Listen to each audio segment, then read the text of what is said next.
El primer día, después del sábado, estando todavía oscuro, fue María Magdalena al sepulcro y vio removida la piedra que lo cerraba.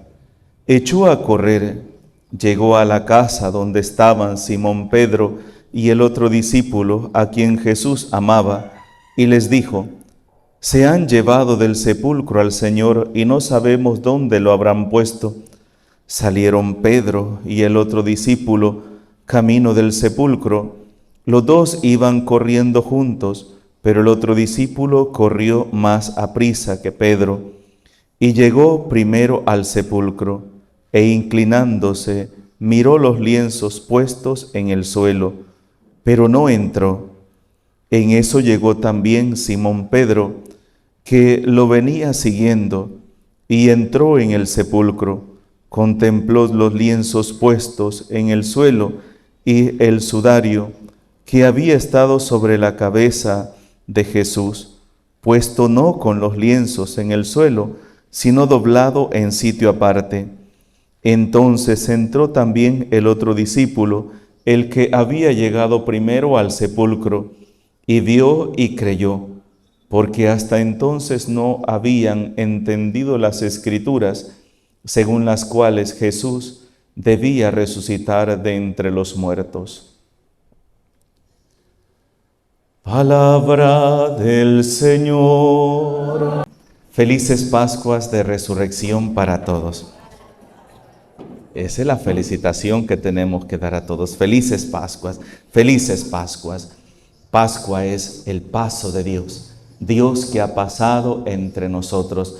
Dios que ha pasado entre nosotros con poder, con gloria, y como el mismo apóstol San Pablo va a hacer hincapié en sus escritos, si Cristo no hubiese resucitado, vana sería nuestra fe. Nosotros no celebramos la muerte, nosotros celebramos su resurrección. Toda esta semana, en estos ejercicios espirituales que hemos estado viviendo de la Semana Santa, lo que hemos meditado, contemplado, es los misterios de nuestra redención, lo que el Hijo de Dios, lo que Dios hizo por cada uno de nosotros. Y lo que hoy podemos decir es: la muerte ha sido vencida, el pecado ha sido vencido. Pero hermanos, esto que hoy nosotros celebramos, pensémoslo en el momento en que a los discípulos les sucedió. No fue fácil creer. Era algo que estaba totalmente oculto a sus ojos. La visión mesiánica que ellos tenían era totalmente distinta. La salvación, la redención, ese momento en el cual Dios iba a redimir a su pueblo, era una forma meramente humana, una forma material, donde ellos, la visión que ellos tenían era que Dios al venir iba a dar la gloria que el pueblo de Israel tenía en tiempos del rey David, en tiempos del rey Salomón. Esa era la redención que ellos creían. No, Dios no veía esa redención. Dios veía una redención todavía más allá de esa. Y esa redención, hermanos, tenemos que recordar qué fue lo que el hombre perdió. Y es lo que perdió en el libro del Génesis. La gracia de Dios, el paraíso, y la redención era esa. Para los judíos, ellos, su dolor era que habían perdido la gloria que tenían en tiempos del rey David, en tiempos del rey Salomón. Esa gloria era la que tanto anhelaban ellos. Pero esa gloria no es suficiente.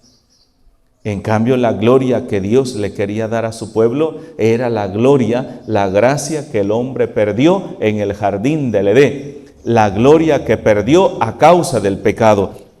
Y esa gracia y esa gloria solamente se iba a dar derrotando al enemigo del hombre, que es el pecado, derrotando al demonio.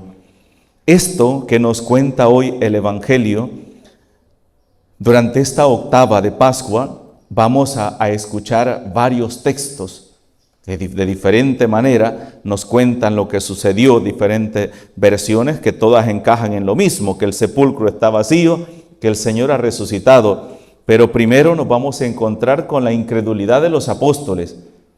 que el Señor ha resucitado. ¿Y qué tiene que ver eso? ¿Y eso qué significa? ¿Y por qué? ¿Verdad? Primero los apóstoles, luego los soldados que estaban custodiando y el sepulcro van a ir a contarle a las autoridades judías y estos van a tratar de callar que ha resucitado.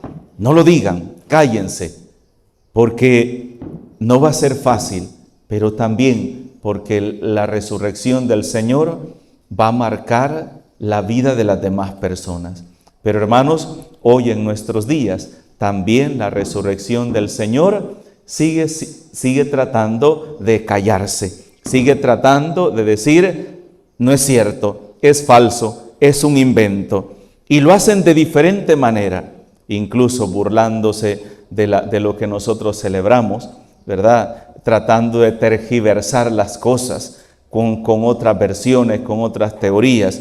Pero hermanos, para conocer la verdad, basta solo leer la Sagrada Escritura y, bueno, conocer un poquito de historia y saber qué significan las cosas que están qué significa lo que dice la Biblia. Ayer hablábamos y decíamos que el calendario latino no es el mismo calendario judío, pero también hablábamos de algo bien importante, que el reloj judío es totalmente distinto al nuestro. Para nosotros el día termina a las 12 de la noche y comienza el nuevo día. Para los judíos no, termina con la puesta del sol a las 6 de la tarde. Y les decía yo, cuando alguien dice, no, si el Señor ni siquiera murió en viernes, murió en otro día, miren, hagan la cuenta, para que sean 3 días exactos, tiene que tener otros días diferentes y dan otras fechas. No, eso es por desconocer un poquito de cultura general y un poquito de historia. El Señor murió el viernes a las 3 de la tarde y ese todavía era viernes, porque el viernes terminaba ¿a qué horas? A las 6 de la tarde. A las 6 de la tarde finalizaba ese día y finalizaba al siguiente día a las 6 de la tarde también. Entonces así iba, día de 6 a 6. Entonces murió, no estamos hablando de horas, estamos hablando de días, ¿verdad? Por eso Jesús va a decir al tercer día, el viernes muere, el sábado pasa en el sepulcro. ¿Y qué nos dice la lectura del Evangelio que hemos leído hoy? ¿Qué dice? ¿Tienen la paginita algunos? Vean lo que dice la paginita. ¿Qué día dice que resucitó el Señor? El primer día después del sábado. Y acuérdense, les hemos dicho muchas veces que los días no tenían nombre. El Shabbat era el que tenía nombre. Entonces después se le van a ir poniendo nombres a estos días. Estaba el primer día, segundo día, tercero, el séptimo día o el Sabbat, ¿verdad? Que era el día de descanso. Los nombres se le van a colocar después y por eso el nombre del primer día de la semana va a ser domingo, que viene de la palabra latina dominum, que significa Señor. Entonces el domingo es el día del Señor, es el día del Señor. Y aquí nos dice, el primer día después del sábado. El primer día después del sábado es el domingo, ¿verdad? El domingo. Y nos dice que ese día, al clarear, ya era domingo. Ya había pasado, viernes murió, sábado reposó y el domingo resucitó. Eso para nosotros los católicos no tiene ningún problema, más ahora conociendo la cuestión del reloj judío, ¿verdad? Que no va de las 12 de la noche a las 12 de la mañana, la hora, no. El horario judío termina a las 6 de la tarde. Los discípulos van a ir al sepulcro. Y aquí hay una cosa bien interesante. ¿Se acuerdan la gran mentira que van a meter los soldados romanos? Y es que van a decir, mientras nosotros dormíamos, llegaron los discípulos de ese hombre y se lo robaron. Y aquí San Juan es bien detallista en una cosa que pone él ahí. Dice, Llegó también Simón Pedro, que lo venía siguiendo, y entró en el sepulcro. Contempló los lienzos puestos en el suelo y el sudario que había estado sobre la cabeza de Jesús, puesto no con los lienzos en el suelo, sino doblado en sitio aparte. ¿Qué significa eso? Porque San Juan hace hincapié que los demás lienzos con los que había sido cubierto el cuerpo del Señor estaban tirados ahí, pero el lienzo que cubría la cara estaba doblado. ¿Por qué San Juan pone énfasis en eso? Cada cita que la Biblia nos presenta tiene un mensaje, tiene un porqué. Y es que si el cuerpo del Señor hubiera sido robado, ¿ustedes creen que los ladrones hubieran, y más si los soldados estaban afuera, hubieran tenido el tiempo de doblarlo bien cuidadosamente y colocarlo a un lado y todo eso para robarse el cuerpo del Señor? No, hermanos. Y tampoco se iba a llevar el cuerpo desnudo. Y nos dice que todos los lienzos estaban ahí. Y el lienzo que cubría el rostro estaba dobladito en sitio aparte. Significa que ahí no hubo prisa, no había carrera. Todo se hizo despacio, despacio. A mí me gusta una pintura que he visto en algunas ocasiones, donde Jesús está en el sepulcro y un ángel lo está confortando dentro del santo sepulcro. Jesús está sentado y reclinado sobre la rodilla de un ángel, y un ángel está acariciando la espalda, su pelo a Jesús mientras llegue el momento de la resurrección. Ese pasaje creo yo que está inspirado en la parábola de las tentaciones. ¿Se acuerdan? Que al final dice que unos ángeles lo sirvieron, lo atendieron, pero que también otra parte donde aparecen los ángeles, algunos evangelistas ponen que en el monte de Tabor, el monte de los Olivos, perdón, donde Jesús oró el Jueves Santo, un ángel lo confortó también. Entonces creo que ahí se inspira ese pintor en decir, claro que en el sepulcro también debía haber estado ángeles rodeados cuidando aquel sepulcro, inspirado también en ¿qué? Que cuando las mujeres llegaron al sepulcro, ¿a quién se encontraron? A un ángel. Y le dijo, mujeres, ¿por qué buscan entre los muertos al que está vivo? ¿Por qué lo buscan? Vayan a Galilea, allá lo verán, ¿verdad? Acuérdense lo que les dijo él cuando estaba con ustedes. Hermanos, todo ese acontecimiento de la resurrección del Señor es un acontecimiento extraordinario y nos está tratando de decir algo a cada uno de nosotros. Que Jesús está vivo, que la muerte no tiene la última palabra, que el pecado ha sido derrotado y todo aquel que se deja arrastrar por el pecado va a su derrota también. En Cristo es donde hay vida. Y por eso decíamos anoche en la homilía, hermanos, y nosotros después de haber vivido lo que hemos vivido, después de haber escuchado lo que hemos escuchado, y los que han ido a Tierra Santa, de haber visto lo que han visto, ¿qué vamos a hacer hoy? ¿Vamos a seguir en nuestro mismo pecado? ¿Vamos a seguir en nuestro mismo egoísmo? ¿Vamos a seguir con nuestras mismas rivalidades, envidias, soberbia? ¿O vamos a dejar que el resucitado transforme nuestra vida, nos guíe? ¿Quién nos está guiando a nosotros? ¿Quién es el que está guiando nuestra vida? Preguntémonos hoy nosotros como cristianos, ¿qué modelos estamos siguiendo? ¿A quiénes estamos escuchando? Vamos a escuchar en estos días. Yo les decía anoche, hermanos, no nos perdamos esta semana de la octava de Pascua. Si no puede ir a misa a las parroquias, por lo menos trate de escuchar la misa en las redes sociales o algo, pero no se la pierda de poder escuchar los acontecimientos que sucedieron en torno a la resurrección del Señor. Aquel pasaje hermoso, el pasaje de los discípulos de Maús, ¿se acuerdan?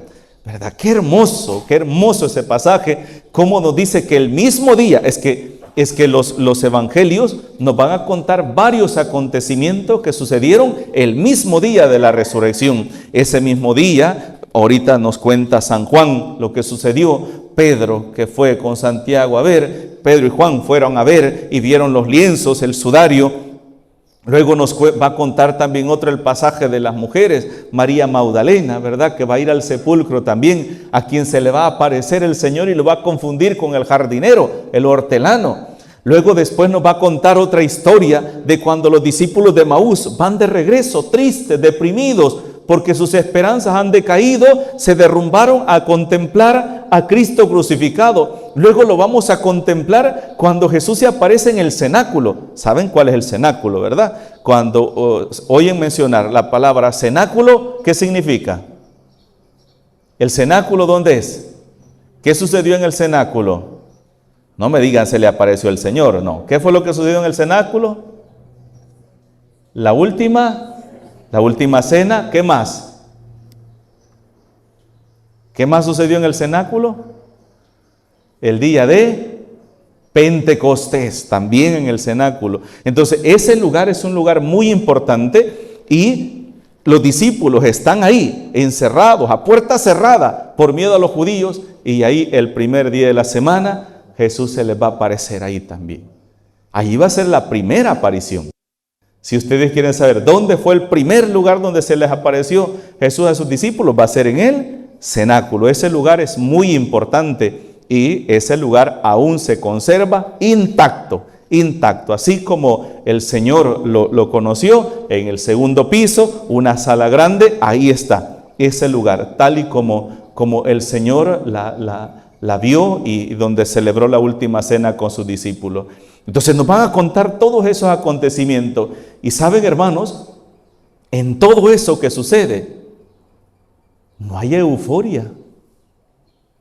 Hay incertidumbre. Dice que la mente se les nublaba a sus discípulos y todavía no lograban comprender qué era lo que había sucedido. Y Jesús les dice, es que no comprenden. Acuérdense lo que yo les decía, que iba a resucitar al tercer día. Pero esa resurrección, aunque difícil va a ser el proceso, va a transformar la vida de los discípulos. A mí me gusta hacer una línea divisoria. Aquí está la resurrección del Señor, aquí está un antes y aquí está un después. Antes los discípulos van a ser unos hombres cobardes, miedosos, inseguros. Después de la resurrección del Señor, esos hombres van a ser capaces de pararse enfrente de quien sea y dar testimonio de su fe. Y si los azotan, se sienten felices de poder sufrir por nuestro Señor Jesucristo. Y si les quitan la vida, ellos no se preocupan, incluso cantan, alaban a Dios. Y vamos a tener a un protomártir, ¿cómo se llama? Esteban, que va a ser el primer mártir y va a decir, veo la gloria de Dios, ¿verdad? Y al Hijo del Hombre sentado a la derecha de Dios. Señor, no le tomes en cuenta los pecados a estos hombres. Eso es lo que va a hacer el Señor en la vida de quienes se lo permitan. Por eso la pregunta hoy es, ¿qué le vamos a permitir a Dios que haga en nosotros? ¿Vamos a dejar que la victoria de Cristo tome nuestra vida y nos levante y nos haga victoriosos y nos haga personas nuevas? ¿O vamos a seguir siendo las mismas personas de antes, mediocres, miedosas, personas que con doble vida, personas aparentando ser buenos, cuando en realidad en nuestro corazón lo que domina es el egoísmo, la rivalidad, la envidia, el resentimiento, el odio, el individualismo? ¿Qué vamos a dejar que el Señor haga en nuestras vidas? ¿Por qué digo que vamos a dejar?